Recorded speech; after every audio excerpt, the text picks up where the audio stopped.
अगर हम कैल्शियम और आयरन डेफिशिएंसी की जब बात करते हैं तो इसमें बच्चों के लिए कौन से ऐसे टेस्ट होते हैं जो पहले हमें करवा लेने चाहिए इन्वेस्टिगेट करने के लिए, या डायरेक्टली जो है वो कंसल्टेंट उसको रिकमेंड करते हैं?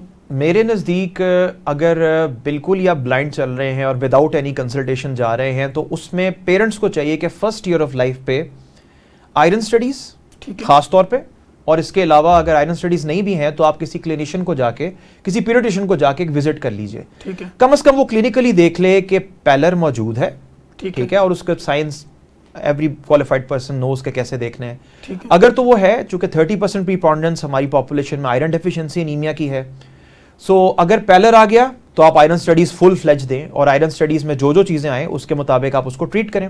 ठीक है। जब आप जाते हैं कैल्शियम और विटामिन डी, मैं इन दोनों का नाम इसलिए साथ इकट्ठा ले रहा हूं क्योंकि इन दोनों का आपस में लिंक है। ठीक है।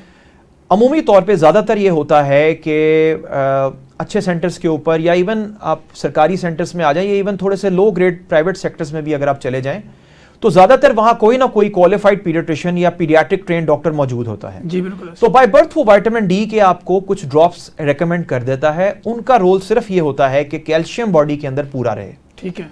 और वो प्रिवेंटिव डोज होती है। ठीक है। और वो टॉक्सिसिटी नहीं करता। वो देने से अमूमी तौर पे मेरे एक्सपीरियंस के मुताबिक 80 to 90% बच्चे जो हैं वो ले रहे होते हैं किसी ना किसी फॉर्म में। ठीक है। तो कैल्शियम का जब तक आपको साइंस ना मिले आप उसके टेस्ट और उसके रिलेटिव विटामिन्स के जो टेस्ट हैं वो आप ऑर्डर ना कीजिए। मगर आयरन आप straight away first year of life या उससे पहले अगर आपके विजिट के अंदर आपको लग रहा है कि बच्चे के अंदर खून की कोई कमी है, उसके साइंस मौजूद हैं, आप राइट एट द आउटसेट लिख सकते हैं। सो टेक होम मैसेज ये है कि एवेल्युएशन करवा लीजिए और उसके बाद सेफ रहते हुए जो टेस्ट रिक्वायर्ड है वो सब करवाइए ताकि बच्चे को early diagnosis and prompt treatment की बेसिस के ऊपर हम डिसेबिलिटी से बचा पाएं।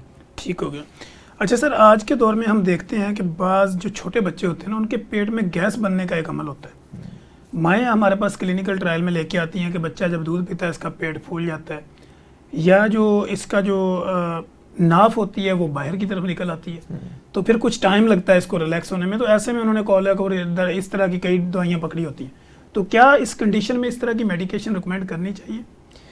जी देखें, दो इसमें आपने जो चीज़ें हैं ना वो हाईलाइट करने का कहा, ये दो डिफरेंट टॉपिक्स हैं। जी सर। पहले हम ले लेते हैं आपकी गैस के इशू को। गैस जो है ना वो जो बॉटल फेड बच्चा होगा बाय बर्थ उसमें प्रीपोंडेंस ज़्यादा है उसकी।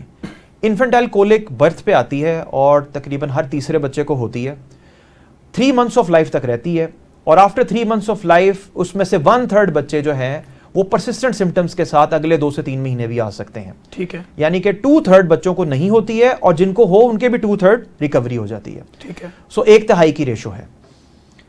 इसमें रिकमेंडेशन ये है कि अगर हम कंपैरिजन करें थोड़ा सा सोचते हुए लॉजिकली, मदर फीड के अंदर एयर का कोई सिस्टम नहीं होता।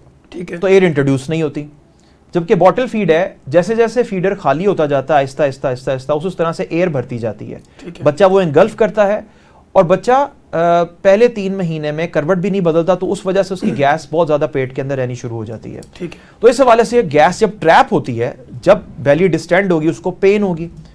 तो इस कंडीशन को, इस फिनोमिना को अगर ये बहुत परसिस्टेंट रह रहा है और मोर देन एक हफ्ते के अंदर 3 नाइट्स से ज्यादा, 2 से 3 घंटे से ज्यादा इसका एक क्राइटेरिया है।